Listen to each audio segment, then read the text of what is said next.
A Noite, de Guy de Maupassant, tradução de Rosa Freire de Aguiar.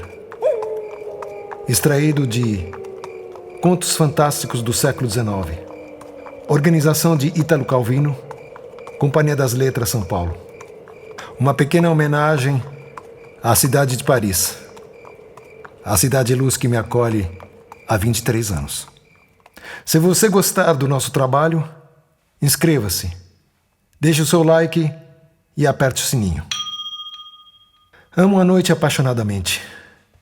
Amo-a como quem ama o seu país ou a sua amante, com um amor instintivo, profundo, invencível.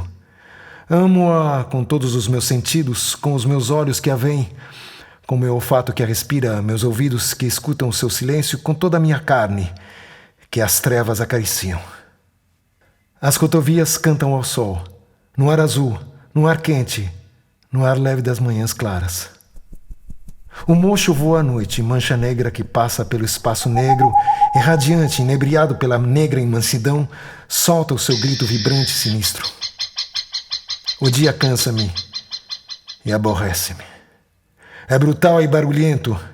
Levanto-me com dificuldade e visto-me com lassidão. Saio a contragosto e cada passo, cada movimento, cada gesto, cada palavra, cada pensamento me cansa como se eu levantasse um fardo que me esmagasse.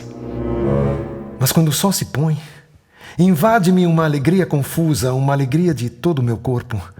Desperto, animo-me, à medida que crescem as sombras, sinto-me outro, mais moço, mais forte, mais alerta, mais feliz.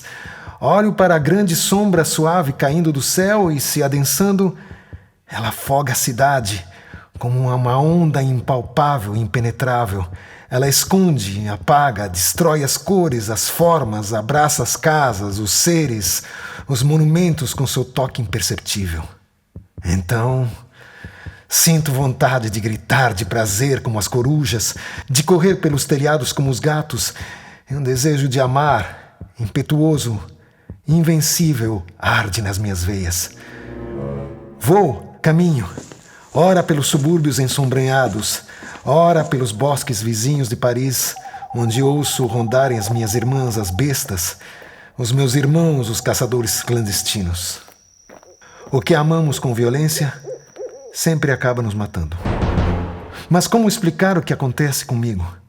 E mesmo como explicar que sou capaz de contá-lo? Não sei. Já não sei. Sei apenas que isso existe, pronto. Portanto, ontem? Era ontem? Sim, sem dúvida. A menos que tenha sido antes, um outro dia, um outro mês, um outro ano. Não sei.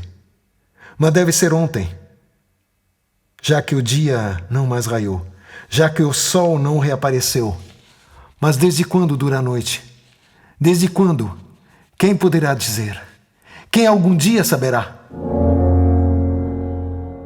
Assim, ontem saí, como faço todas as noites, depois do jantar. Fazia um tempo muito bonito, muito suave, muito quente. Ao descer para os bulevares, olhei acima de minha cabeça o negro rio cheio de estrelas, recortado no céu pelos telhados das casas, que giravam e faziam esse riacho rolante de astros ondular como um rio de verdade. No ar leve, tudo estava claro, desde os planetas até os bicos de gás. Tantas luzes brilhavam lá no alto e na cidade que as trevas pareciam luminosas. As noites luzentas são mais alegres que os grandes dias de sol. No boulevard, os cafés rutilavam. Todos riam, passavam, bebiam. Entrei no teatro por alguns instantes. Em que teatro? Não sei mais.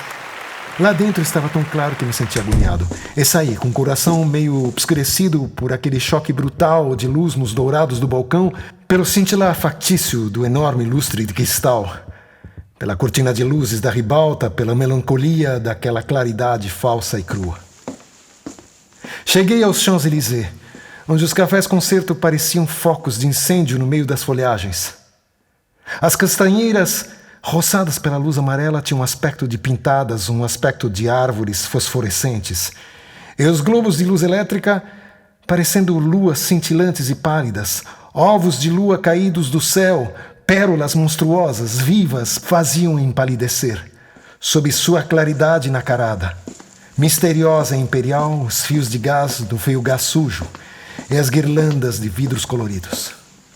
Parei debaixo do Arco do Triunfo para olhar a avenida, a longa e admirável avenida estrelada, indo até Paris entre duas linhas de fogo e os astros. Os astros, lá no alto, os astros desconhecidos jogados ao acaso na imensidão onde desenhavam essas figuras estranhas que tanto fazem sonhar, que tanto fazem pensar. Entrei no Bois de Boulogne e lá fiquei muito tempo. Muito tempo. Estava tomado por um arrepio singular, uma emoção imprevista e poderosa, uma exaltação do meu pensamento que raiava a loucura. Andei muito tempo, depois voltei. Que horas eram quando tornei a passar sob o Arco do Triunfo? Não sei. A cidade adormecia em nuvens. Grossas nuvens pretas espalhavam-se lentamente no céu. Pela primeira vez senti que algo estranho novo ia acontecer. Tive a impressão de que fazia frio, de que o ar se adensava, de que a noite, minha noite bem amada, pesava sobre o meu coração. Agora a avenida estava deserta. Só 2 policiais passeavam perto da estação dos fiacres, e na rua, apenas iluminada pelos bicos de gás, que pareciam moribundos, uma fila de carroças de legumes ia para os rales. Iam devagar, carregadas de cenouras, nabos e repolhos. Os cocheiros dormiam invisíveis. Os cavalos andavam no mesmo passo, seguindo a carroça da frente, sem barulho pela calçada de madeira. Diante de cada luz da calçada, as cenouras iluminavam-se vermelhas. Os nabos iluminavam-se brancos. Os repolhos iluminavam-se verdes. E essas carroças passavam, uma atrás da outra, vermelhas como o fogo, brancas como a prata, verdes como a esmeralda. Fui atrás delas. Depois virei na Rue Royale e voltei para os boulevares. Mais ninguém. Mais nenhum café iluminado. Apenas alguns retardatários que se apressavam. Nunca tinha visto Paris tão morta, tão deserta. Puxei meu relógio. Eram 2 horas. Uma força empurrava-me. Uma necessidade de andar. Portanto, fui até a Bastilha. Lá percebi que nunca tinha visto uma noite tão escura, pois nem sequer distinguia a Colonne de Juillet, cujo gênio dourado estava perdido no breu impenetrável. Um firmamento de nuvens, cerrado com uma imensidão, afogara as estrelas e parecia descer sobre a terra para liquidá-la. Retornei. Não havia mais ninguém ao meu redor. Porém, na praça do Château d'Eau, um bêbado quase me deu um encontrão. Depois, desapareceu. Por algum tempo ouvi o seu passo desigual e sonoro. Eu ia andando. Na altura do Faubourg Montmartre, passou um fiacre, descendo na direção do Sena. Chamei-o. O cocheiro não respondeu. Perto da Rua Drouot, uma mulher zanzava. Ei, cavalheiro! Escute! Apertei o passo para evitar a sua mão estendida. Depois, mais nada. Na frente do vaudeville, um catador de trapos vasculhava a sarjeta. A sua pequena lanterna tremulava bem rente ao chão. Perguntei-lhe: "Que horas são, meu amigo?" Ele respondeu: "Eu lá sei. Não tenho relógio." Então, de repente, reparei que os lampiões de gás estavam apagados. Sei que nessa época do ano eles são apagados bem cedo, antes do amanhecer, por economia, mas o dia ainda estava longe, tão longe de raiar.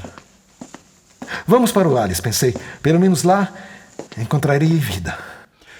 Pus-me a caminho, mas não enxergava nada, nem mesmo para me orientar.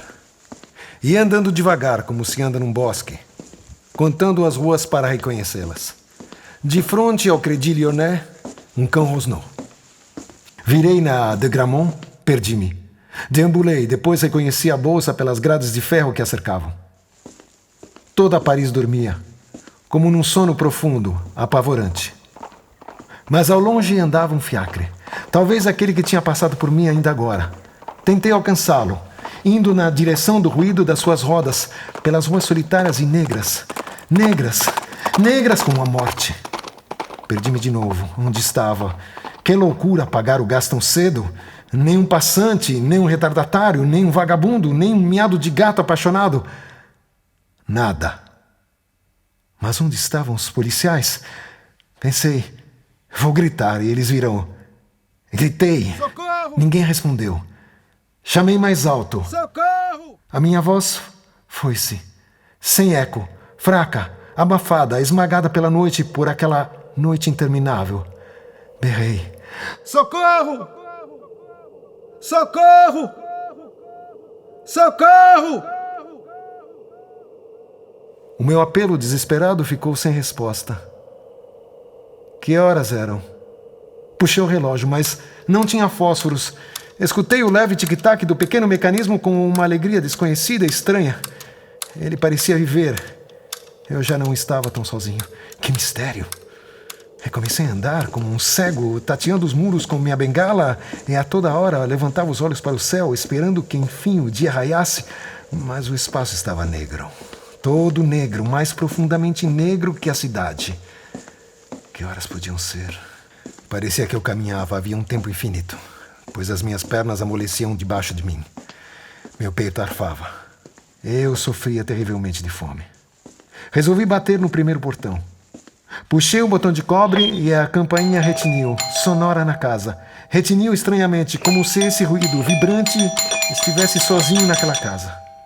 Esperei. Não responderam, não abriram a porta. Toquei de novo, esperei mais. Nada. Tive medo. Corri para a residência seguinte e 20 vezes em seguida fiz a campainha ressoar no corredor escuro onde devia dormir o zelador. Mas ele não acordou e fui mais longe, puxando com toda a força as argolas e os botões, batendo com os pés, a bengala e as mãos nas portas, obstinadamente fechadas. E de repente percebi que estava a chegar aos ales. O mercado estava deserto, sem ruído, sem um movimento, sem um carro, sem um homem, sem um molho de legumes ou um ramo de flores. As barracas estavam vazias, imóveis, abandonadas, mortas. Invadiu-me um pavor horrível. O que estava a acontecer? Ah, meu Deus! O que estava a acontecer? Fui embora, mas a hora? A hora? Quem me diria a hora? Nos campanários ou nos monumentos nenhum relógio batia. Pensei, vou abrir o vidro do meu relógio e sentir os ponteiros com os meus dedos. Puxei o meu relógio. Ele já não funcionava, estava parado. Mais nada, mais nenhum arrepio na cidade, nenhum clarão, nenhum vestígio de som no ar. Nada, mais nada. Nem mesmo o ruído longínquo do fiacre andando. Mais nada.